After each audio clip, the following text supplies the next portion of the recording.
So what we are going to do today, we start and finish the stuff on joint distribution. Because we have to cover much more important topics next week, which is the central limit theorem. So this is rather like a minor topic, but still have to spend some time. So joint distribution is basically the distribution involving more than one variable. So far, we only introduced like a probability density function, cumulative distribution function, all for like one single variable, either discrete or continuous. But now we have to deal with more than one. Typically two, but could go up to like a 3 or 4. So first is first, we first define this cumulative distribution function when it is indeed a case that we have to deal with more than one. So there's an x, second variable. So definition, joint PDF, joint in the sense that this probability density function, a cumulative distribution function must involve both of them, defined as probability that the first variable either equal to less than some number, and second variable is also either equal to less than some other number, which is called a b. So if you recall the definition of the CDF for like a univariate case, you got the dates, right? For next Tuesday, we have no class on Monday because it's a national holiday. I don't know what's the reason, but the calendar says it's why we're taking a day off. But the second day, which is Tuesday, we will have a quiz. So you come here at 11, don't come at 10:30. So the quiz will start at 11. I'll give you like 30 or 40 minutes because it's longer. So you just take the quiz and then go. And the TA will proctor it. So we have nothing between 10:30 and 11. Just come to this classroom at 11 a.m. Take the quiz. I'll give you like 30 or 40 minutes. Work on it, submit your answers, and then go. That's it. So that's why I'm doing the second the second mega class. So first mega class for those 2 missing lectures this month, and third one because of the like a 30-minute missing one for next Tuesday, and then plus the review for the final. Otherwise, I'll just give you one mega class. So there will be 2 mega classes, one for the June 4th and the other for the June 11th. So the first one, because of the 2 lectures that we missed back on April, because I was traveling, and second mega class in part because we are missing like 30 or 40 minutes of lecture next Tuesday, and plus the upcoming final review. So come to this class at 11, and then take the quiz, and that's it for next Tuesday. You get the email notification again when we get close to the quiz, but I'm just telling you now. So the marginal CDF distribution function for, say, variable x, notation-wise was this, and we defined that as nothing but the probability such that this x either or equal to less than that. I've used it, defined it more than 5 times, so you should be familiar with this one now. But the only thing that we are adding is we are adding the second variable y, and then adding the additional condition about the second variable. That's what's called a joint CDF. So this part is new. We are adding it. The first half was just the same as before. The usual CDF function that we have introduced and used so far. So that's a joint CDF. And then this joint CDF can be easily shown to be generalization of the marginal CDF, because given the joint CDF, you can easily relegate down to the marginal CDF. And here's how. Start from the marginal CDF for x only, and then that one is defined as this. Same definition given on the blackboard, just given here. But then saying that x is either equal to or less than some number, it's just the same thing as saying x either equal to or less than a, but y can be anything. So either saying this, same thing as saying this. I don't care about what happens to y, but that's still the same probability, right? If you imagine. There's a probability for such a condition for x, which is this, but then you also have to introduce the place for this second variable y, but then you don't really care about whatever happened to y. That's just widely open. But these 2 probabilities should be the same. Because implicitly, if you say some condition about the x, you're also stating that I don't care about whatever happens to the other variable. So that's basically specified. Same thing. But then infinity is just only number in our imagination, not actually a real number. So that's nothing but limit. So first define that as like some other number b, and then you send this b to infinity by taking this limit. So that's what we mean by this infinity. Switch the position of this probability and then the limit operation, and you get this. But then the probability inside, the limit operation is nothing but the joint CDF. Right? So that's the definition of joint CDF page back. We define this probability as a joint CDF of x and y. So that's the limit of this joint CDF x and y when the b, argument for the second variable y, is taken to infinity. So that's this. So starting from the univariate marginal CDF for x alone, now we relate it to joint CDF. The only difference is that you have to replace this b for this infinity, then you're done. So the point, given the joint CDF of x and y, you can always restore back the marginal CDF of x or marginal CDF of y. So if you switch the position, swap the position of this first argument and infinity, that basically becomes the marginal CDF of x. So if you plug in infinity to the second place and then leave a as it is, then the whole probability function, distribution function, becomes the marginal CDF of the other variable x, which is written in nowhere. I have to write. I thought it was written on the next page, but I was wrong. So what I'm saying is this. Similarly, this is also true. First get the joint CDF, suppress the second argument by substituting infinity into it, and then you restore this marginal CDF for first one, x.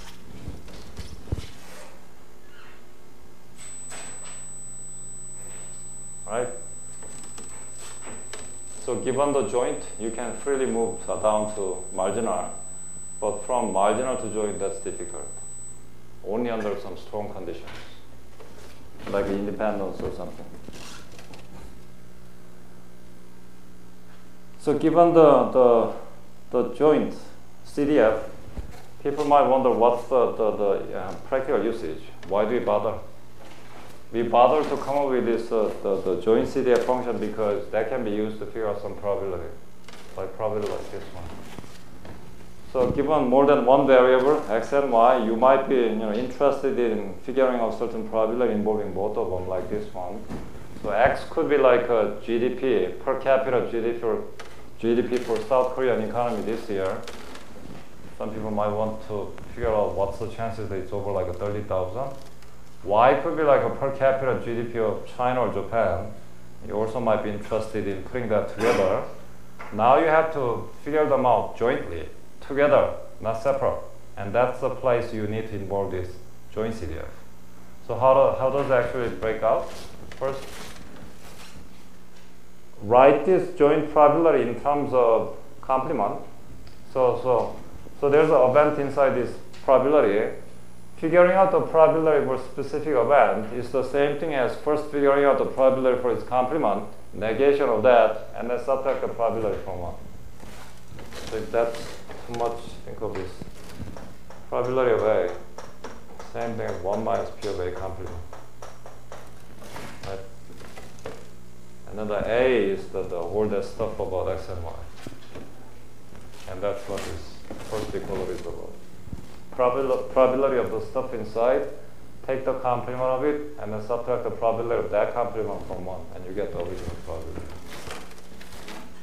But then by De Morgan's rule, complement of any intersection of those two different events is nothing but the union of each complement. Right? You know the De Morgan's rule. A intersection B, take the complement of the whole intersection, that's each complement and union. And that's this. Second equality, third line. And then the complement of the event x strictly bigger than A is x either equal to less than A. And similarly, the event that y strictly bigger than B, and the complement of that is y either less than or equal to B. Now there's a place for the application of one of those probability axioms. P of a union of two different sets is nothing but the sum of each probability and minus the probability of the intersection. And that's it. So the first probability here, that's nothing but the marginal PDF or CDF of x when you evaluate this function at this little a. So that's just the definition. This is defined to be the value of this CDF function when you evaluate this one at a. Similarly that for b, and then the last one is a joint CDF. Definitions. So we easily shown that any probability involving those two variables, first x and then y, can be expressed in terms of either joint or marginal CDF of both x and y. So that's the application of the CDF function. Why do we bother to derive the CDF? Because we want to compute some probability involving those variables. Skip all the detail, and then now the discrete case, but this one's not important, you pass. So basically about saying that the same kind of idea for like a joint distribution can be materialized for those discrete variables as well. The only difference is that you need to define those the probability mass function, not density function in this case, because everything is just discrete. So how do you restore the marginal PMF based on the joint PMF? Just suppress y. So given this joint, you want to restore or obtain the marginal for x alone, and then you have to suppress y by summing up all these joint probabilities over all possible choices for this second variable. Then that's the way you suppress it. Similarly, you can suppress the first variable x in order to obtain the marginal for the second variable y. And then you have to sum up this joint probability over all possible choices of this x. Then you can do it. So that's the discrete version of the same idea. Now the density function. So we started defining out CDF, and now it's time to define PDF. And PDF, the same as in the univariate case. You recall what the CDF or PDF was.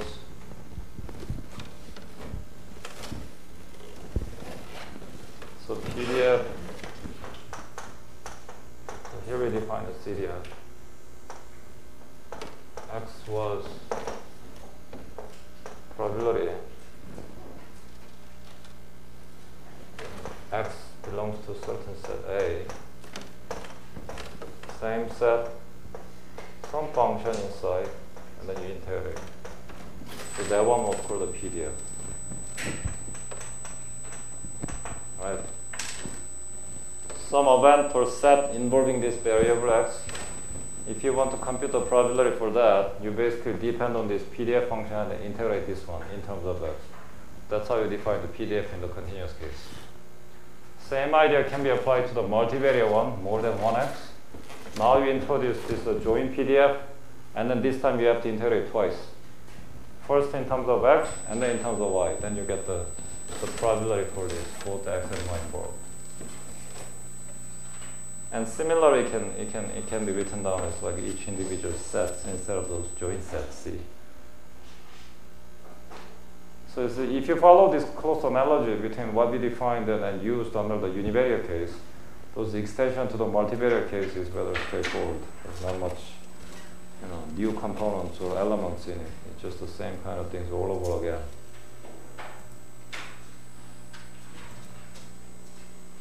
But then you might wonder what's the relation between CDF and PDF in this case? Same. Before, in the univariate case, given the PDF, you integrate to restore the CDF. Or given the CDF, you differentiate it to obtain the PDF. Same idea applies in here. It's just more laborious because you have to do it twice. So given the joint PDF, how do you obtain the joint CDF? Of course, you integrate it first in terms of x and then in terms of y. And then given the CDF this time, how do you obtain the PDF? You now differentiate it first in terms of x and then in terms of y. Same as before. Univariate case. Remember the relation between univariate and multivariate case. So given the PDF here, PDF of x is right there. and CDF is the right hand side. Moving from right to left, you need to differentiate it. Moving from left to the right, you need to integrate in terms of x. The same idea applies here and there. You just have to do it twice. One for x and the other for y.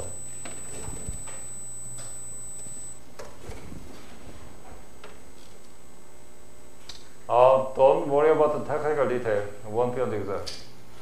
But I'll explain to you what will be on the exam. The reason why we cover or at least introduce this technical stuff is because this one's related to the second half of today's class, which is independence. But that one will be on the exam, but not this. But you still have to know it. You still have to know what it's like, although you are not required to actually work it through.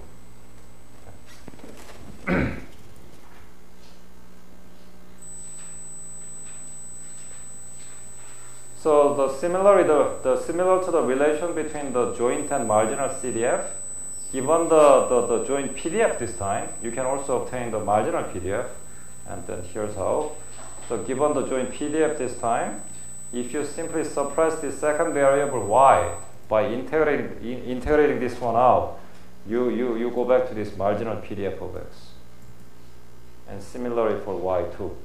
So given this joint PDF for both x and y, if you want to obtain the marginal PDF of y alone, you basically simply suppress this x by integrating this one out, and then you obtain the marginal PDF.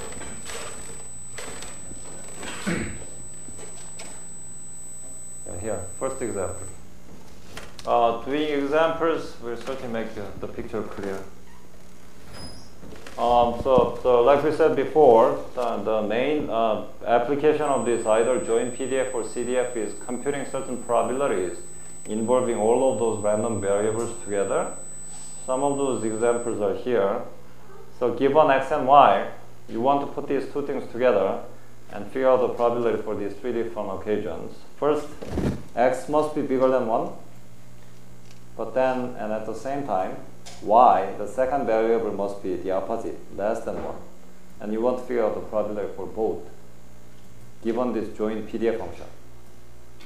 And then secondly, these x and y are interwoven to each other, so x strictly less than y, and certainly it's involving both x and y, so you should be using one of those CDF or joint PDF functions.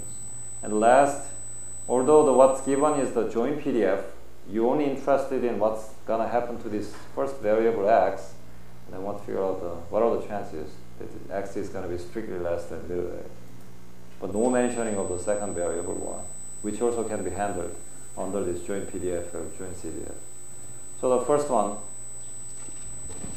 computing the probability involving both x and y, using these two different restrictions. You go with the definition. First, given the joint PDF function, you first integrate in terms of x, and then integrate in terms of y. And then accordingly you get this probability. These integrals are straightforward. First in terms of x and then y, so there's nothing really different or special or specific about this one. Just you can do it as other computations you have been doing for the univariate case.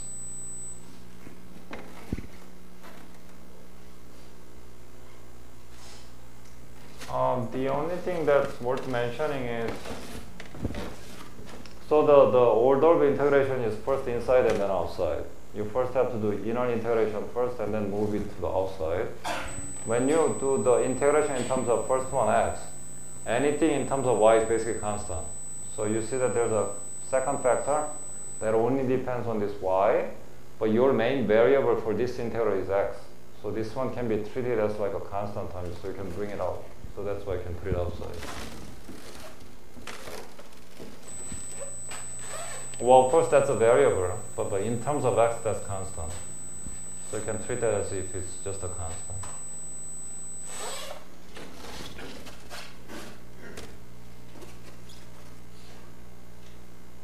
And then once we are done with x, and what's remaining is just everything all about y.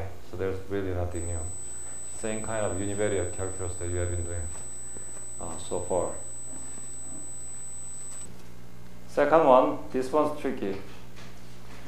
The reason why this is tricky is because this order of iteration sometimes is confusing to some of you.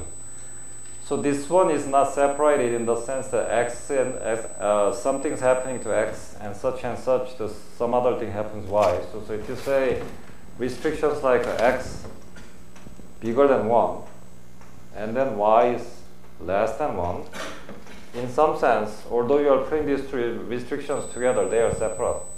First condition and then the second condition. But there's only one condition involving both of them. But still it's a joint. Then it's hard to separate it. So the way to separate it, first to put the restriction on x, order doesn't matter. You can first do y and then do x. But if you decide to do the thing for x first, you have to come up with the right range for this x. And obviously the upper limit for x is going to be y because of this condition. But then the bottom end, lower end is obviously 0 because x and y are not allowed to be negative in this case.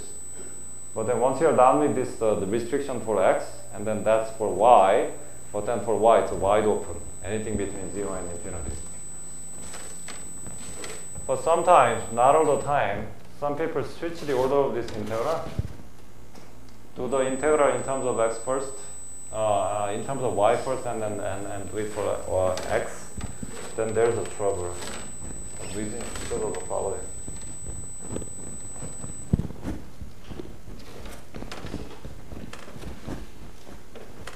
So initially write this probability right this way. First in terms of x, and then in terms of y. But then you might attempt to switch the order in terms of y first, and then in terms of x. And these two things are obviously not the same. Why is it not the same? So here you did it this way. You put the integral for x first and then for y, but then on the right hand side of the board, you just basically switch the order. But then the answer is not going to be the same. Why not?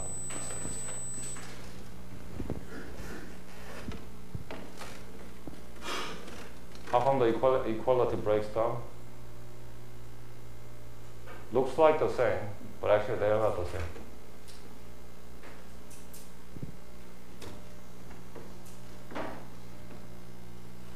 The answer from the left hand side depends on this y.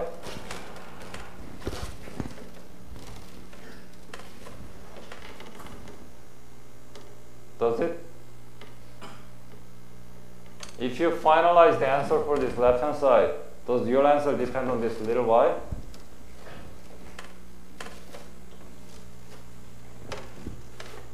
Yes? No? Don't care? Or you should care. It doesn't depend on y. Y doesn't depend on y. Because you have a second integral outside. You're gonna take care of this y once you're done with it. So this y can survive the first integral because it's free of x. But then once it's outside, you have to do the second integral in terms of y. This one's gonna take care of this y. But if you do the opposite way, first integrate everything in terms of y, and then you still leave this y outside, but then this outer integral, which is in terms of x, is not going to do anything for this y. Y is still going to survive it. So the problem is this way, your final answer, you still leave this y in your answer, which is not the same thing as doing it this way. But then if you still want to switch the order of integral, what you need to do, you basically have to change these limits, endpoints.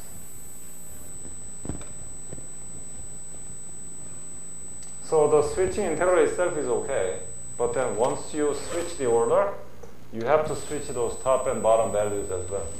So if you want to keep this equality, what you should do, in terms of y, you should put x at the bottom and infinity at the top, and the same thing for this x. Then you are okay. Right? So same kind of restriction. Now you write the same restriction in terms of y first, and then in terms of x. but then you're okay. Or not the previous way. So that's X. You have to define the range for Y, but then the restriction for Y is that lower end should be X. So using that as like a bottom end. So basically incorporating the same restriction now in terms of Y, and then just freely open it to X. So X can take any value between 0 and infinity. And if you do it this way, you'll see that the final answers are the same. Whether you do it on the left hand side or do it with stick with the right hand side. It should be like a final answer of 1/3.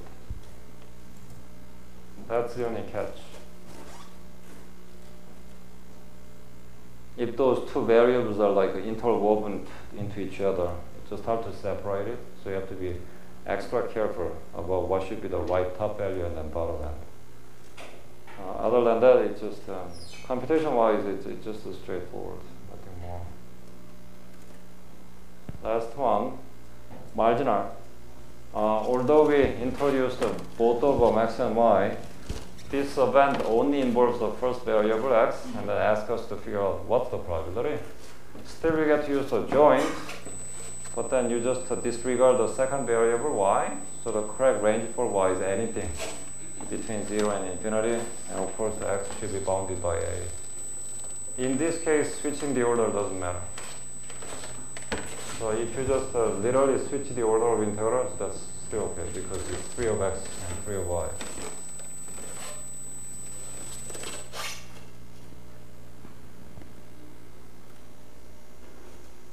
So either the statements involving both of them or just one of them, probability can be handled by using this PDF function, joint density function. A bit harder than the first. Harder in the sense that now you have to consider the ratio of x and y, and then supposed to derive the marginal density. So this one looks like a joint case, where in some sense this is joint because you are handling both of them together, but this is actually marginal distribution because it's just one variable, x over y. It's not the same thing as saying x and y. So although you involve two variables, you come up with a composite of those two. It's just the variable y is just one of them. So this is one variable, but this one depends on both x and y. So this time you have to divide the marginal, not joint. There's nothing joint. It's just one variable. So how do you do it? Of course, you have to use the joint distribution of both x and y, and then here's the same kind of putting the right restriction for the right variable all over again. The same issue of which integral should come first, and depending on which one you put first, what should be the right top end and bottom end of each integral. Same issue. So given this joint PDF of x and y, you again conduct the separate integral first in terms of x and then in terms of y twice. But then if you want to do that in terms of x first, you should come up with the right restriction for x, and that's obviously running from 0 to 8 times y, because if you rewrite this restriction, so the restriction is this one, even on if x either equal to less than 8 times y.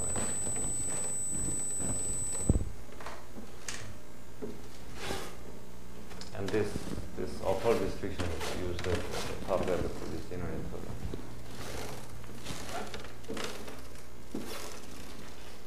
What happens if you want to switch the order? So say that you want to do the integral in terms of y first and do it in terms of x. What do you have to put here and there?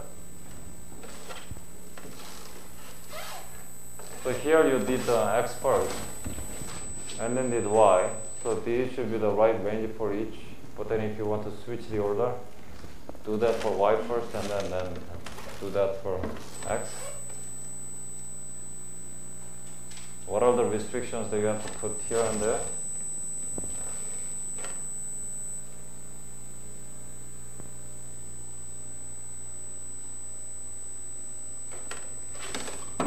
So x over a, infinity, 0 to infinity.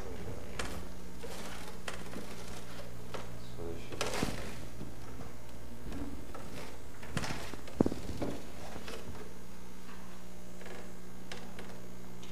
because if you move this A to the other side, that's this. And that's going to be the restriction for Y, not for X this time. So divide both by A, and then you get this. Either way, the final answer should be the same. That's a 1 minus 1 over 1 plus A. And if you don't believe it, go ahead and check it. You get the same answer. Next one is about independence. This is time to pay attention. So far, it's just, if you understand, that's great. Even if you didn't get it, that's okay. But now it's serious, because I'll ask you something about this one, the final. So independence. In terms of those sets in probability, independence was defined this way. Way back in March, we defined this. So involving these two variables, first term belongs to set A and set B. If these two events are independent, the joint probability is nothing but the product of each marginal. Now, we introduce the PDF and CDF for both X and Y. So now the same notion of independence can be defined using either. First, in terms of the CDF, there's the way we define independence. If X and Y are independent, joint CDF of X and Y can be decomposed into each marginal CDF. Then we say that X and Y are independent. So if I ask you to verify, here's variable X and variable Y, then determine whether those are independent or not, you check this condition. Or in terms of PDF. Same idea. If the joint PDF of X and Y can be decomposed into marginal PDF first X and then marginal Y, then we say that X and Y are independent. Either is fine. If you want to use the one based on CDF, go with that. But if you somehow feel more comfortable using the definition based on PDF, work with that. Either is just okay. So given definitions, we try some examples. First one, this one, binomial distribution. In total, you're supposed to conduct the same kind of experiment n plus m times, but then you define two different random variables in doing so. First, conduct that experiment n times, little n. Record how many successes out of those n, and that's your first variable x. And then you continue with another m different independent trials. So you say that you like to try 10 times, record how many successes out of 10, that's your x. Now you further go on and then conduct another 10 trials, and second variable is number of successes out of these following 10. So those are two separate independent variables, presumably. So you have to actually check whether those two variables, x and y, are indeed independent. So you know the situation, right? So you toss the coin 10 times, record how many heads out of first 10 tosses, that's your x. And then once you're done with the first 10 tosses, and then you toss another 10 times, and then see how many successes out of those second set of those 10 different tosses, and that's your y.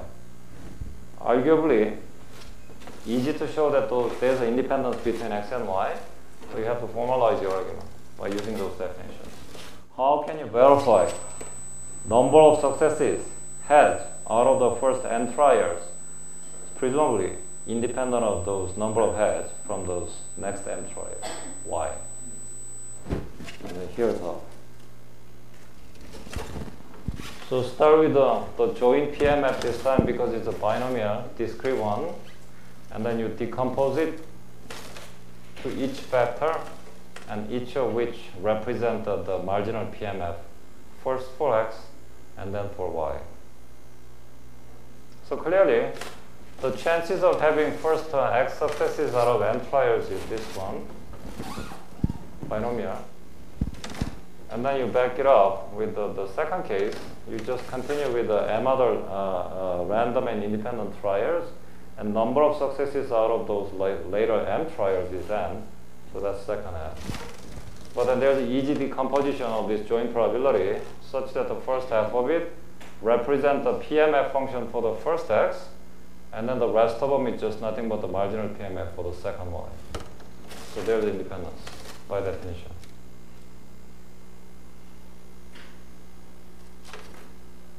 So again and again, if either PMF or PDF can be factored into separate terms, each of which represent the individual or univariate PMF or PDF, there is independence between those two involved variables, which is obviously the case in here.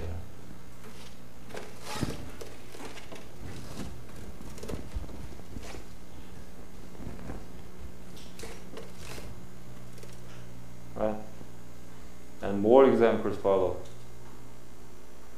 So there's nothing about those integrals or double derivatives, or so it's just a simple idea about independence, and you still can go ahead and check it. So typical example of the questions on the final exam.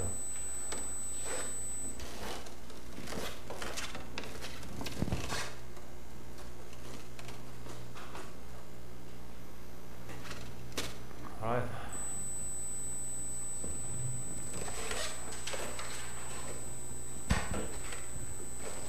Three more questions about the independence and one important proposition that we are done.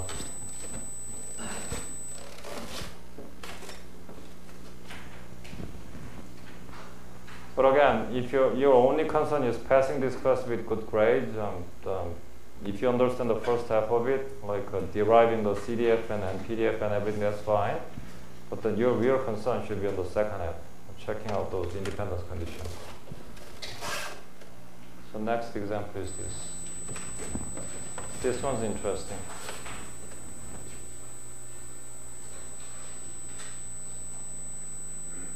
Man and woman supposed to meet each other at a certain location. So picture will help.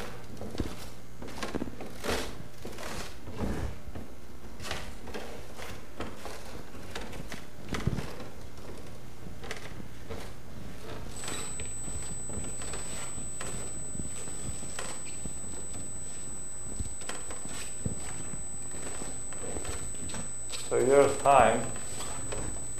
You're supposed to arrive at a certain location between noon and 1 p.m. So here's noon. Supposed to have lunch here together, something like that. Maybe coffee. So guy comes and woman comes, they're all random. Whichever way comes first has to wait for the other party. But then this arrival time, anything between noon and 1 p.m. is uniformly distributed. So if X refers to the guy's arrival, so it could be anywhere here. So you come there at a certain time. And X is the number of minutes past this noon. So obviously, the value that can be taken by X is something between 0 and 60. If you arrive at 12:15, the value for X is going to be 15 because that's the number of minutes past this noon. But if you arrive at 12:50, the value for X, your arrival time is going to be 50, something like that. Same distribution for the second person, Y, or woman, or it could be the other way. But the key thing is that it can be uniform distribution, uniform anything between this noon and 1 p.m. But since you measure this arrival time in terms of minute and only past the noon, it's obviously uniform distribution between 0 and 60. Both of these. X follows this uniform, Y follows this uniform. Given this setup, you want to figure out the probability such that whoever comes first, the party who arrives first, doesn't have to wait more than 10 minutes. What's the probability? So it could be guy comes first and then he has to wait for the lady to come, but no more than 10 minutes, or the woman arrives first, but then she has to wait no more than 10 minutes until the guy comes. So what's that probability? How do you compute it? Having defined this X to be the arrival time of man past noon in minute, and Y the arrival time of the woman who arrives at the same spot in terms of like a minute after this noon.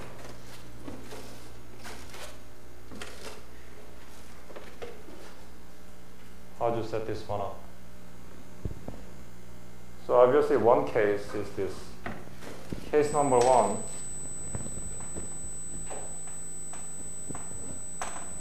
guy comes first.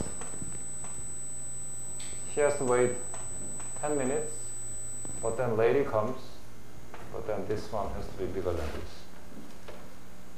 Right? But then this guy waits less than 10 minutes. If it's exactly the same, he has to wait 10 minutes, but if it's less than that, he waits less than 10 minutes. Case number 2, lady arrived first, and then she has to wait, but no more than 10 minutes. Right? So she arrived first, so the number should be lower. But then if you add up 10, that's waiting more than 10 minutes, waiting 10 minutes. But then before that time comes, she has to arrive, he has to arrive. So her waiting time is less than 10. Either is fine, because it doesn't say which one should come first. But then we do know that these two events are independent. It's not independent. If this happens, this will never happen. So it means that they are dependent actually. You cannot have the two things at the same time. The guy comes first and then the woman comes first. It's just strictly one of the two. So what do we call those events? Disjoint. Those are disjoint events. So you need to figure out each probability and then just sum, add them up. And that's what you need to do.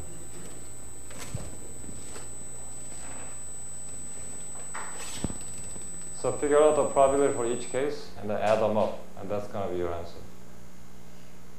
But then the number for answer for the first probability should be the same as the second because everything is symmetric.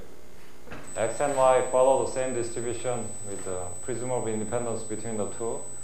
So you just compute any one of these two probabilities and then just double it. Don't bother to do the second one. Either you figure out the number for this probability and then just double it, or just do this and then double it. That should be the answer. Don't do it like separate. So if you plan to do the first probability, x plus 10 strictly less than y, and that's obviously involving both x and y, so you should use the joint PDF, which is given by the question. Well, actually, joint PDF is not given. You have to use the independence condition. So that's just the definition. But then, given this independence between the arrival time of x, man, and the arrival time of the lady, x and y are independent. So the joint PDF can be factored into the marginal PDF for x, marginal PDF for y, which was the definition of the independence. But then each probability, the answer is no. That's a uniform distribution. So PDF should be 1 over 60. So remember that uniform between alpha and beta, probability density was 1 over difference between these two numbers.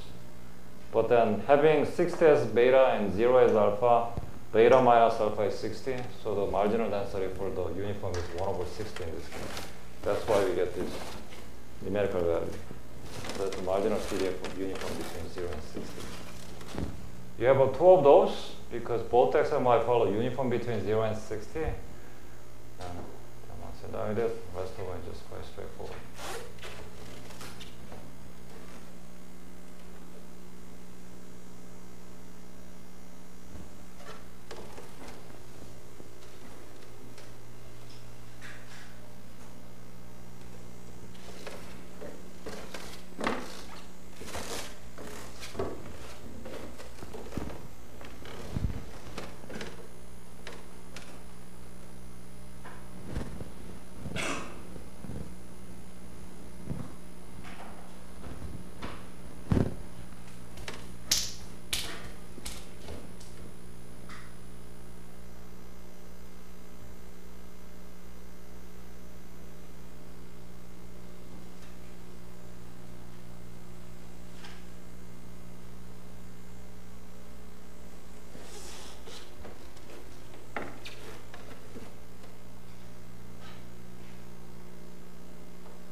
when does the University Festival begins?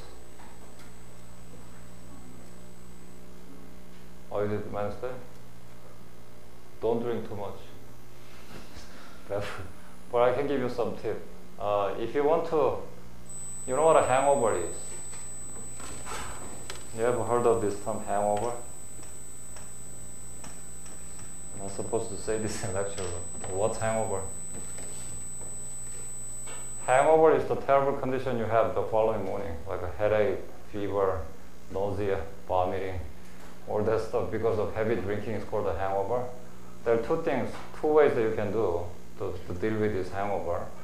Before you start drinking, have some milk. And once you are done with the drinking, have chocolate milk. So it's true. I tried it like many times myself. It works. Do it this time. So if your drinking starts at like 8 p.m., then have a cup of milk at 6 with dinner. Then once you are done with the drinking, go back home and then wake up in the morning and have a drink of like chocolate milk. They will certainly make it. The chocolate in the milk is going to do something about those alcohol in your blood. There's a tape recording on this.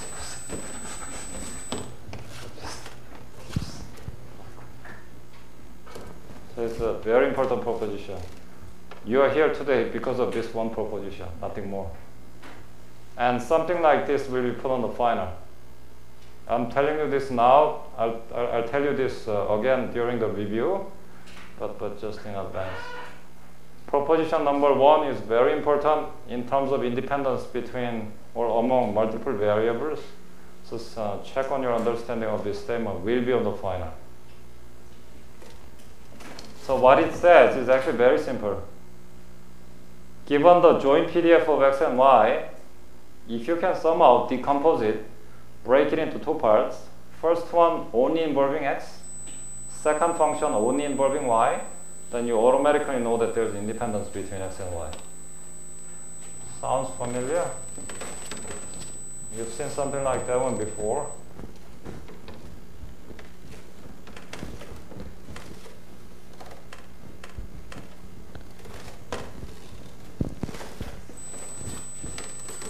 So the place where we see something like this one before was when we were defining the independence between x and y. So independence between x and y is this.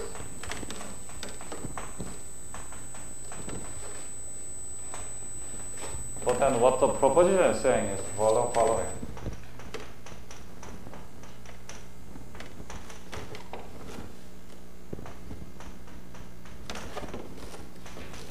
And these are two completely different statements.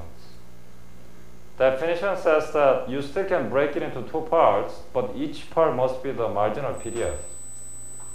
So you decompose it, factor it into first function and then the second function, but each function should be PDF function. So this is the PDF of x, second function is the PDF of y, but then what the proposition is saying, you still decompose it into two functions, but this one can be any function. Doesn't have to be even PDF or anything. Same with the second function. Much more powerful statement. So if you have to verify or check the independence between x and y, go back to any joint PDF that we handled before. One example could be like this one. So joint PDF of x and y could be like that. Exponential to negative sum of these x and y. Easy decomposition of this function is the following. Simplest possible way to decompose this is, right? There's no other simpler way. The simplest possible way to decompose this one into two separate functions. But under the first condition, which is definition of independence, not so easy to verify the independence between x and y, because you further have to show that this one is PDF of x, PDF of y, but we don't know, maybe or maybe not. So it's not easy to verify independence according to this definition, but instead if you turn to this proposition, that's already done because it's the uniform, not uniform. Function of x only, function of y only, so the proposition goes through. There's independence. See what I'm saying? Don't have to check anything. Just look at the form of each function. If the first function only involves the one variable, not the other, second function only involves the second variable, not the first, then you see that there's independence. You don't even have to bother to check whether this is valid PDF or not. If you actually want to show that this is valid PDF, you have to do further computation like and this is also one. But that's more work. Why do you do more work when you actually get the same answer by doing less?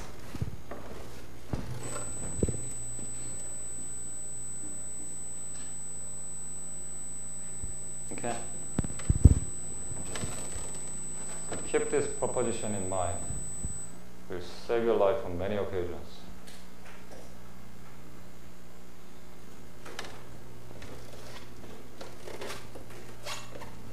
So try a couple examples involving these propositions. Then we are out of here.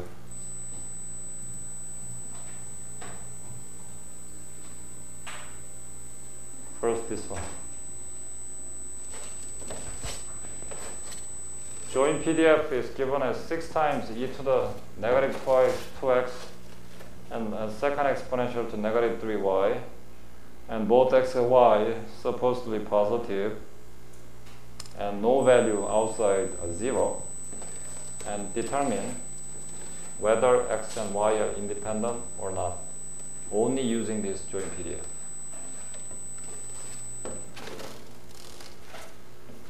What do you say? Independent or not?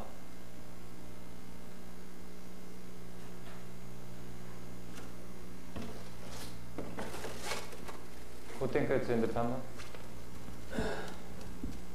Who think it's not independent? Who think it's both? It is independent because there's a simple breakup of this function into separate functions. So since the join PDF factors first into the function of x alone, and then into the function of y only, so there's independence between x and y. According to this proposition, you have to state this.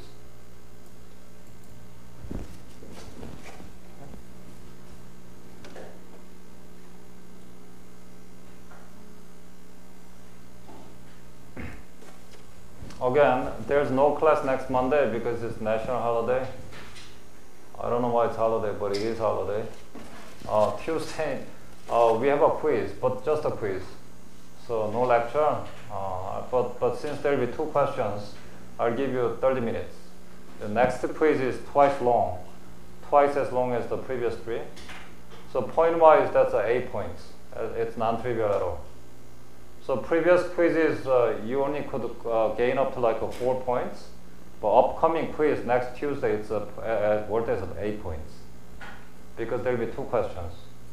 So the second question is like your extra credit. So if you get like, say, first question you got like a 4, that's your credit for the quiz number 4. But on the second question on the same sheet, you got like a 3. Just a hypothesis. But then in previous 3 quizzes, you did bad and got like a 1. And this one is going to replace that. So basically serving as like extra credit. So I promise you guys that there will be 6 quizzes, and then I just drop the lowest one. But given the tight schedule, we cannot do the quiz 6 because we just don't have time. So I'm using this quiz number 4 as like extra credit, so that if you do well on the second problem on the quiz 4, this score is going to basically replace one of your worst performance in the past. So basically effectively dropping that one. So you have to do well on both. But since there will be 2 questions, I'll give you more time, like a minimum 30 minutes. So the quiz starts at 11. Don't come at 10:30. Well, you can come at 10:30 and prepare here, but that's okay. But quiz starts at 11 and then runs until like 10:30 or 35. And then you can go. No lecture next week. We have 2 makeup classes when we come back in June. Then 1 more quiz and then 1 exam, and then we are done. Last example involving this independence is this one. This one's also interesting.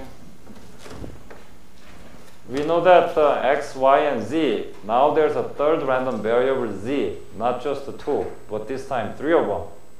They are all independent among themselves, and they are also all uniformly distributed between 0 and 1. Given these two conditions, all of them are independent, and all of them uniform between 0 and 1, compute the probability such that x either bigger than or equal to product of the other two, y times z. How do you compute it? You compute it doing this way. First, figure out the joint PDF, because that's required. Otherwise, you cannot carry out this triple integral. But then joint PDF itself is not given by the question. You have to use the independence condition and the marginal PDF. So by independence among these x and y and z, you can factor this into 3 different functions. First, marginal for x. Second, marginal for y. And lastly, the marginal for z. And then the joint PDF is the product of all these 3. But then each of which marginal is given to us. That's a uniform distribution between 0 and 1. So the PDF is 1. Right? So write it. But the PDF for uniform is 1 over alpha minus beta. But beta is 1 and alpha is 0. So PDF is 1. So given this joint, now you go to the computation of this probability. Triple integral of this joint, which is 1, first in terms of x, then in terms of y, and then with respect to z. They just do this one, which is...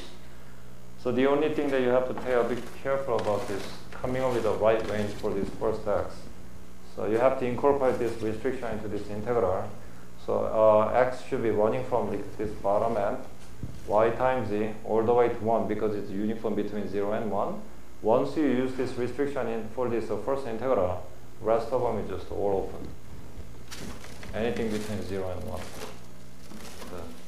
Finally, you get the answer of the 3/4.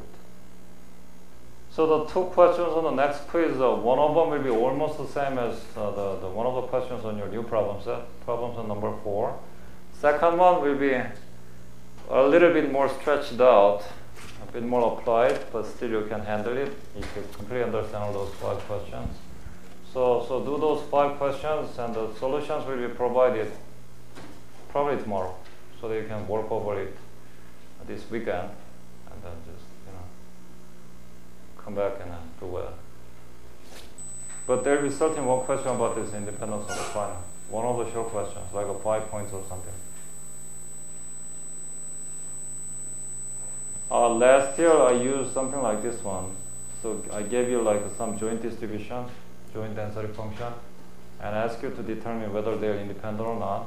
So this year could be like something like that, or could be something like not quite like that. We don't know yet, but certainly there will be one question about the independence on your exam as well. So last remark before we go is this proposition. Deal with the normal distribution. You have the finite number of normal distributions x1 through xn, but then key condition is independence again, assuming that they are all independent of each other. But then this proposition says sum of all these different x's, also normal distribution, but then the mean and variance accordingly will change to the sum of these different means and sum of these different variances. This one will come back when we introduce the central limit theorem the 2 weeks from now. So you just know what it's like, and then just talk about it more later. Any other questions or comments? Again, as a recap, first half of the today's lecture, like deriving the CDF and PDF and everything joint, will not be on your exam. But what you will be on your exam, applying those ideas to independence condition and verifying whether a certain set of random variables are independent or not. But that one will be on your exam. So make no mistake about it. Any other thing? So no class next Monday, just a quiz on Tuesday. Your quiz starts at 11 right here. I'll give you at minimum half an hour. And where's the roster? Everybody signed it? No? Signing now. Thank you.